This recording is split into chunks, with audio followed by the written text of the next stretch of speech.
दीपिका पादुकोण ने फिल्म पठान पर अवाम का रद्द-ए-अमल देखने के लिए सिनेमा हॉल का किया दौरा। जैसे ही पठान फिल्म ने जबरदस्त कामयाबी का मुशाहिदा किया, फिल्म की अदाकारा दीपिका पादुकोण ने फैंस का रद्द-ए-अमल देखने के लिए मुंबई के एक थिएटर में कूद गयी। इतवार के रोज दीपिका पादुकोण ने मुंबई के मशहूर गायटी गैलेक्सी का दौरा किया, ताहम उसने अपने चेहरे को काले मास्क और काली टोपी पहनकर छुपा रखा था। वहीं अगर फिल्म की बात करें तो फिल्म पठान जहां एक जानिब रिलीज होने के बाद हर दिन एक नई तारीख रकम कर रही है, वहीं इस फिल्म को देखने वाले न सिर्फ अपने इरादे कर रहे हैं, बल्कि इस फिल्म की मुख्तलिफ पहलुओं पर तनकीद का सिलसिला भी जारी है। गुज़िश्ता 5 दिनों में फिल्म पठान ने 500 करोड़ रुपए से ज्यादा का बिजनेस कर लिया है। अगर हिंदी सिनेमा की बात की जाए तो इस सुपरहिट फिल्म ने हर दिन कमाई का एक नया रिकॉर्ड कायम किया है और सोशल मीडिया पर उसके मुतालिक ट्रेंड्स गुज़िश्ता 5 दिनों से न सिर्फ इंडिया बल्कि दीगर ममालिक में भी चल रहे हैं। इंडियन मीडिया के मुताबिक उसने 25 जनवरी को अपने रिलीज के पहले ही दिन सिर्फ इंडिया में 57 करोड़ का बिजनेस किया, जबकि दुनिया भर में मजमूई तौर पर दिन का बिजनेस 106 करोड़ के लगभग रहा। ये किसी भी इंडियन फिल्म का पहले ही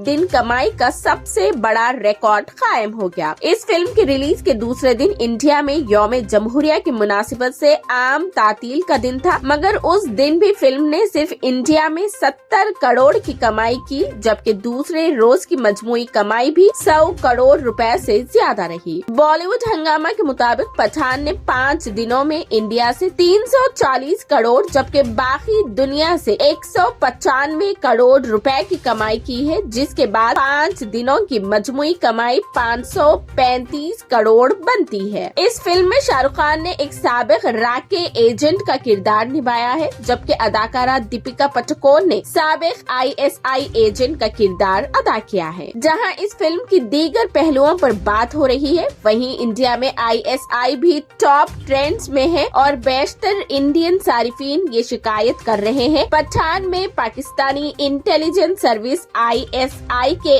एजेंट को अच्छे रूप में क्यों पेश किया गया।